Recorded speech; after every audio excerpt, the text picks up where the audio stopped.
What up, y'all? Welcome to the week. We are here for our Monday night anchor message where we will get the spiritual assignments for the week ahead. We are using the Wild Unknown Archetypes and the Mystical Moments Tarot, our usual tools of the trade for today. And from the Wild Unknown Archetypes, we've got the heart,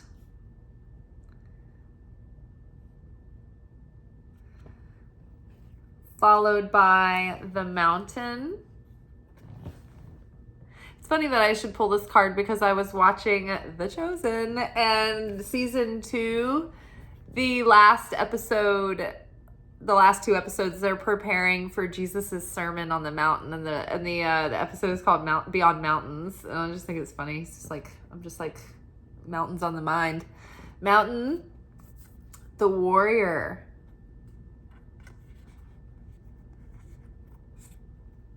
I like this repetition of form here. You can see that there's almost like this window that contains another dimension through all of these things, where you can see that it's like the innermost sanctum. There's like this innermost concealed place within the heart, within the depths, where we can glide over the surface of those depths, right? And then I love this portrayal here of like a distant star system, because one time I had a dream that I was out in space and I was like perched on a piece of asteroid, and I was in an orbit around like this white hot blue star.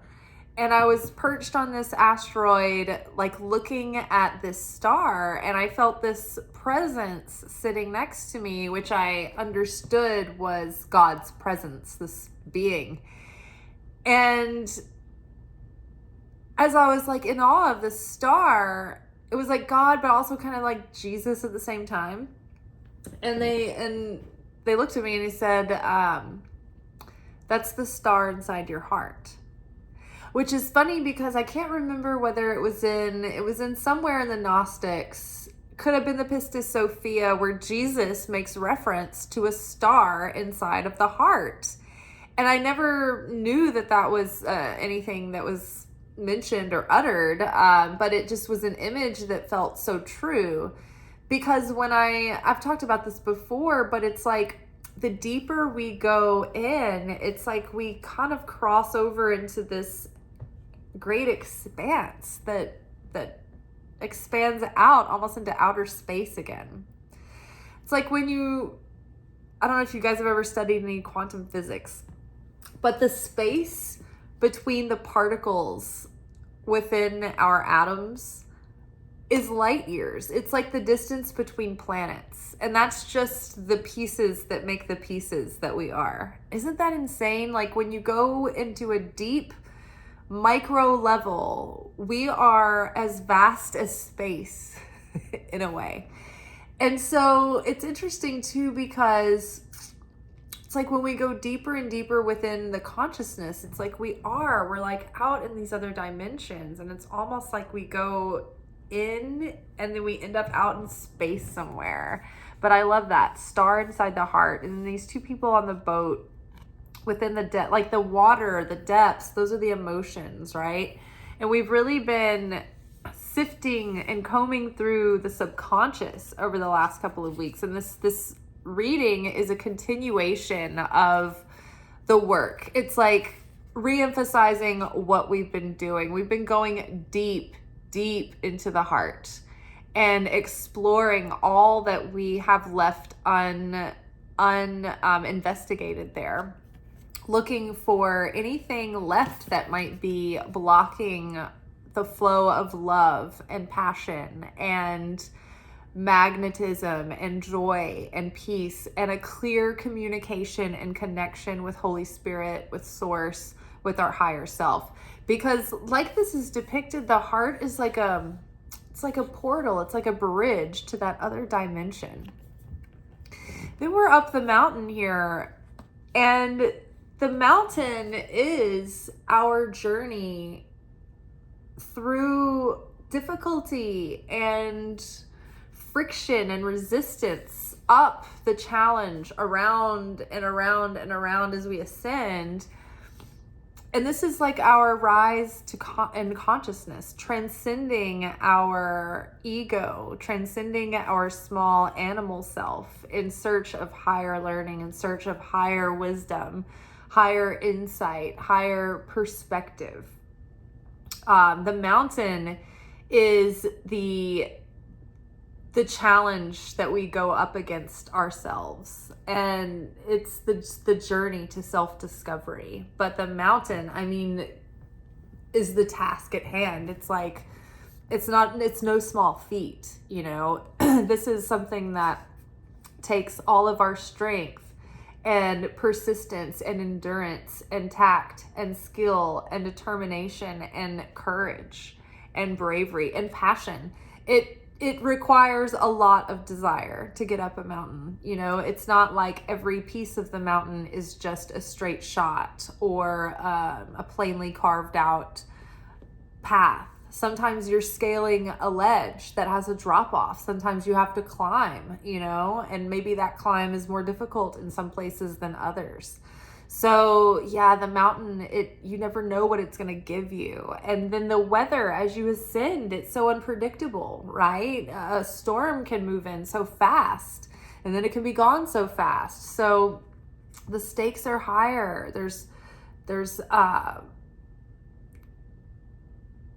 We're exposed to different elements or different levels of the elements up there, so to speak. And so then we have the warrior that follows. And so I think this week it's all about, we're being that spiritual warrior who's determined to overcome the old self. Something interesting. So we're in the Omer, which is the 49 days of testing of the soul, which is finished in the next few days. We're almost done. I think it's finished like in the June teens. It's maybe June 13th or 14th or 15th. It's like the week of June teens is when it's finished. Might be the 14th. I can't remember, but we're almost done. We've almost wrapped up the Omer, which is that testing of the soul, the representation of the wilderness, right? After we've left Egypt, after we've crossed the Red Sea, after all the excitement is over and things have settled down and we're starting to look into oblivion with no answers, are we afraid enough to go back into our old ways, into our old thinking, into the old addictions or the old limitations because of our fear and our scarcity and our insecurity and our uncertainty and our doubt? So we have to be strong. We have to be determined. We have to be warriors, because we know that the opponent is always crouching at the door, just waiting for a moment that the opponent can slip in and corrupt our thoughts, corrupt our consciousness, and steal our light. So we have to determine within ourselves to choose our mindset, to choose our consciousness, to choose the actions that we take. It's interesting too, before I move on to the clarification cards, my nephew and I were at work tonight talking about this exact thing. I said, so I work with my nephew and his wife at the restaurant that we all work at, and we work together a couple of nights a week. It's so great. I love it because I get to spend all this extra time with him, and we can be really close. Well, so we're chatting tonight as we're like polishing glassware. And I was like, Joshua, do you ever get like this disembodied sense of like well-being? Like all of a sudden you're overcome with peace and like things are going to be okay. Like a disembodied relief. And he was like, yeah, I think I know what you're talking about. And I'm like, it's almost like when you have disembodied anxiety, but the opposite. It's like for no reason, you just like feel a little bit better all of a sudden. And he goes, yes.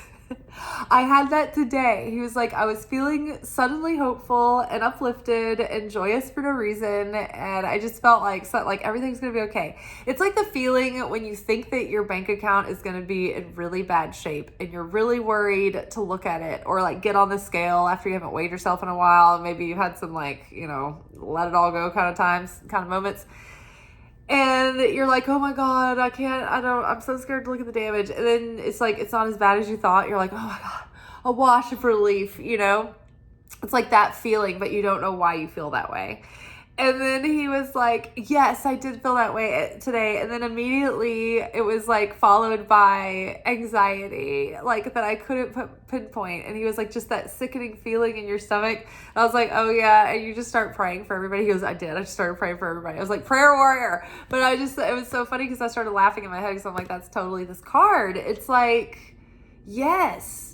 The moment that we are joyous, the moment that we've got clarity and that inner vision and that inner understanding and that sense of prophecy and understanding, like these moments, these glimpses of clarity of how it's all connected and the feeling of fulfillment. And then it's like immediately thereafter, the opponent is going to creep in and be like, can I ruin your mood? Hey, didn't you forget all of the looming horrors of life? Like, we're just on the precipice of oblivion every minute of every day. Another solar flare. So, yeah, so we have to really determine in ourselves to keep that effort, keep the consciousness transcendent, because we as human beings, as flesh bodies with animal consciousness, like our natural setting is to just entropy. It's to be lazy, it's to isolate, it's to not try, it's to just go into like an apathetic, like resting phase and just stay there. And so we have to make an effort, a constant effort to self-evaluate. How can I be better today? Where could I have been better earlier today? Where can I be better tomorrow? How can I forgive more? How can I be more understanding? How can I be more patient? How can I become more like the Creator? How can I remind myself to be appreciative of the things that I take for granted, even when I'm trying not to take them for granted? How can I wake myself up out of my waking sleep when I slip into autopilot, and you're like, oh my gosh, I've been going through the motions and I haven't really been like sovereign over my thoughts or my mindset, or my consciousness or my effort that I'm making. So making an effort. So, okay, we're at the end of the Omer, and Tuesday night, I think it's Tuesday night, it's a holiday. You know what? Let me check really quick on my other calendar.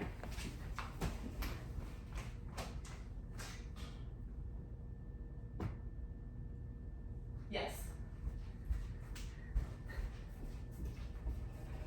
Okay, so Tuesday night, beginning at sundown, and I think that this energy is lasting until Thursday. But there is an opening, a window of time known as Shobayot, and this commemorates the moment where Moses was on Mount Sinai and God spoke to Moses. So, and isn't it funny? We got mountains, we've got the heart. It's amazing. So on Shavuot, which is tomorrow night, which is Tuesday, it's suggested that you stay up and pull an all-nighter and study Zohar and scripture and the sages, and make a connection and be in good consciousness, because you are all of a sudden exposed to miraculous energy, the kind of energy where like Jesus is doing miracles, and like Moses did miracles, when the prophets and the great sages and even the disciples and the apostles went out and did miracles, right? We're exposed to this kind of energy on Shavuot, because it's the same window of energy that opened up when God came and literally physicalized his voice to Moses. Now, because string theory, all realities are happening at once, and there's no such thing as past, present, and future, but it's all multidimensional, occurring simultaneously. That's going on tomorrow. And so we can literally be conscious of that in our thoughts and connect with Moses and God on Mount Sinai and draw in that energy of miracles. So you can be praying for someone who needs healing, or praying for direction and guidance as to how you can grow and merit like the the destiny that you are trying to elevate to in your life, right? How can you become more like the version of your higher self? Because your higher self is on a timeline somewhere simultaneously right now, living as you, completely like healed and like done with your baggage. You've gone through it. You've done all the work. You don't need, like in this reality, you're your perfected self. You don't even need to do the work. And so your perfected self is so composed that they've been able to align with your highest destiny, and they are fulfilling the soul purpose and living that life that your soul feels like it can attain. And that part of you is there to guide you and lead you and be the way shower, because that you already has the business plan, right? That you's already executed the task and knows how it's done and knows how to complete it successfully, right? So we tap into this perfected version of self. And so tomorrow night, that energy is available to tap into Creator, to get a glimpse of that the higher self, and maybe even like receive some healing or some insight or some direction or some answers that you've been searching yourself for.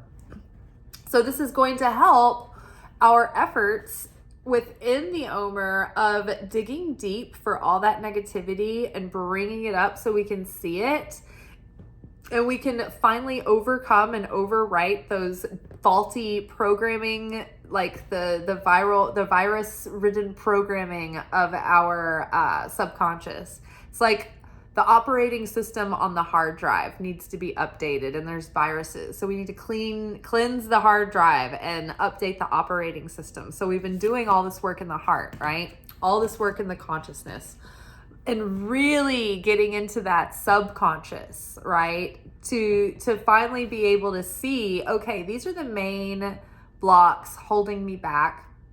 These are the main core beliefs that are the root of every like secondary belief that springs off of that branch or that river, every tributary of negative belief about ourselves or limiting belief that stems from that core block. So we've had this opportunity to see, okay, what am I getting triggered about anymore?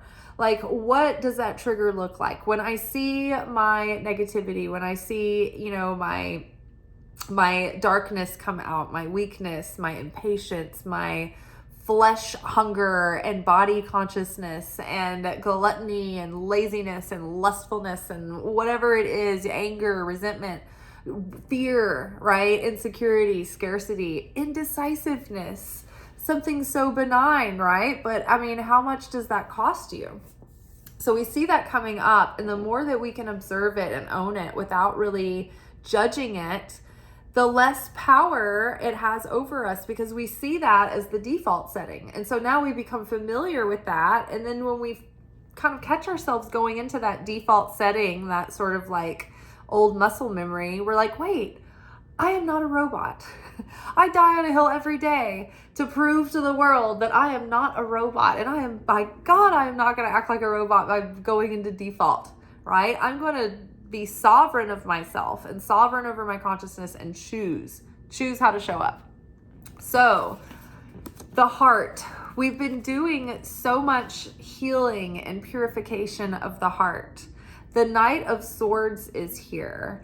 And in this particular deck, the flavor of the Knight of Swords is someone who has courage and conviction, and they are full of passion in their heart for what they believe in. And they're going out and they're trying to spread their message, and they're trying to communicate in a compelling way that affects others, and that it gets the attention of other people, and it could have a positive shift in the consciousness of the zeitgeist, right? So communicate from the heart, right? As we are connecting and getting heart-centered, we want to express ourselves from the heart. We don't want to hold back, because it's when we are moved by our message that others are also compelled and moved by our message. If we don't really emotionally connect with what we're doing or why or the purpose of it, then other people don't get as excited either. It's like people get excited when they feel your excitement, when they feel your passion for something. I've learned this to be so true whilst serving tables. I've never considered myself to be an enthusiastic salesperson because I have never wanted to push people into things or talk people into things. Like, I don't like the idea of manipulating people. But over the years, I've learned more about business and marketing from a positive way. And it's a different consciousness. It's a completely different consciousness. It's a sharing consciousness versus taker consciousness, right? Trying to like get somebody to do something that you want them to do for your benefit, taker consciousness. But shifting your consciousness into, I want to share with you so that you can benefit from this thing, and you're going to be happy that I was so compelled by my message that I was able to learn how to communicate this from the heart in a compelling way that catches your attention and makes you listen. And then you're like, oh, now that gives me a shift in consciousness. And now I have a tool to help myself with. And I'm so glad that you were so compelling that I stopped to pay attention and I didn't miss something important, right? So when you feel like you're giving someone something that they don't want to miss out on, then it's like, oh, they're feeling your excitement. So when I'm introducing myself to the tables and I've got them drinks and I'm gonna tell them about the menu, I feel how much I love the dishes that I'm talking about when I tell people, oh, this is amazing. And then I have words that I say, and it's the same words that I feature these dishes with to every table, but I feel strongly about what I'm saying and I mean it. And people have commented on that many times. They've said to each other, did you see how passionate she was about the halibut? I'm going with the halibut, right? And so when you are compelled, when you are moved, when you really mean it, people can feel it and they really connect with it and they want to be a part of what you're saying. So all this work that we're doing is not only helping us, but it's also helping us be a more effective channel of the light. It's helping us be a more effective ambassador of the light. So we've got Mountain here, accompanied by the Queen of Swords. And so this mountain is the life experience, the inner journey and the outer journey that we've gone through to self-discover. The Queen of Swords, you see her here, and she is in this hot air balloon. And it's like this big birdhouse almost, but let's not get ahead of ourselves. So she's got this hot air balloon and she's up above the world, right? She's looking through a telescope. So she's got this vantage point. She's risen above the fray and she's able to have a higher perspective and see with a clear vantage point, with a greater, clearer perspective, the reality of the situation, right? Queen of Swords is known for having a lot of wisdom and wit and strength and courage and conviction because of the experiences that she has been through. And they haven't been easy experiences. It literally says the Queen of Swords many times is a childless person or a person of divorce or a single person who has been through the ups and downs of life. This has made her savvy and shrewd, and she does not easily trust people or bring them under her wing. But once she does, she is a fierce ally to have. And so another thing about the Queen of Swords is that she's very direct. She doesn't hold back. She communicates. She's very straightforward, but also she's very captivating and very like she can hold court. And she's a great communicator and very witty and very funny and very charming because of all of this life experience.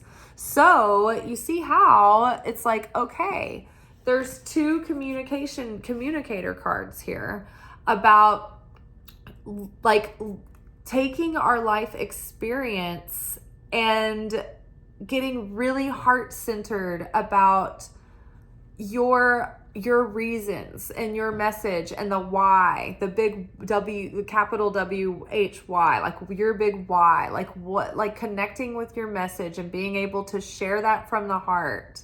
And maybe even, you know, have a more of a heart-centered pursuit of life, right? For years now, I've been consciously curating my life so that my day-to-day can be the experience that I want to live every day. Like I want to be able to do things during the daytime hours, and I don't want to spend all those days in an office, right? So I've curated my life so that I have the exact work hours that I want to have right now, right? So heart-centered life.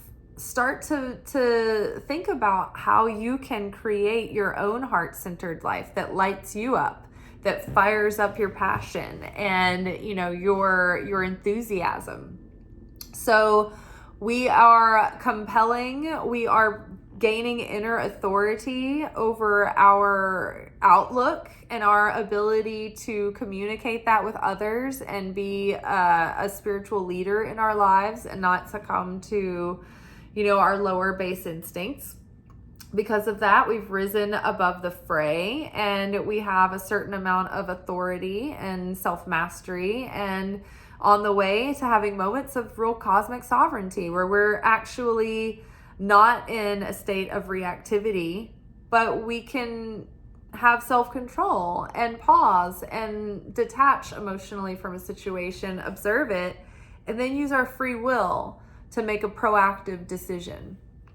And so, last but not least, we have 5 of Pentacles with the Warrior.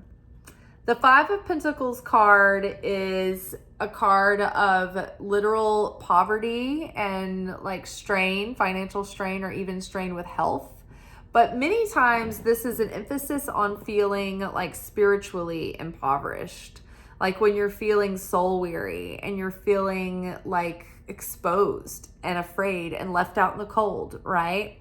But this is all an illusion because what we don't see we're sitting here with this right behind us is this is a church. In traditional tarot, it's stained glass windows and these 2 people that are like in tattered clothing with like a bum leg and like a crutch. They're like hobbling outside and they're, you know, kind of like wallowing in their misery, but what they're not seeing in their plight is that there is the warmth and shelter of the church, the temple, the cathedral behind them. And so our built-in cathedral is that of the heart. We can tune into the heart and connect with the Creator, with Christ, with Holy Spirit, with our angels, anytime, night or day, with prayer, with meditation, and always feel that connection that we're safe and that we're secure and that we are provided for. And when we are in the light and we are declaring the glory of the Creator and the goodness of the Creator, and we can get in a feeling of appreciation, that puts so much powerful magical protection around us. Like the surrounding light of the Creator is around us, and it actually puts protection and protective force field around us. So if you are feeling, if you get a case of the scaries, right? The movie Breakfast at Tiffany's, she calls them the mean reds. And that's that when you wake up and you just feel like sick and you're like, oh God, I'm overcome with disembodied anxiety and I don't know why. And I feel like something's off and something's wrong and I don't know what. And I feel like an existential doom. You know, like, oh God, it's all crumbling in. I'm everything's caving in on me. I just know it. I'm on the precipice of ruin. It's like in those moments, just shift your attention, tune into your heart, go into prayer. And that's what takes that warrior energy.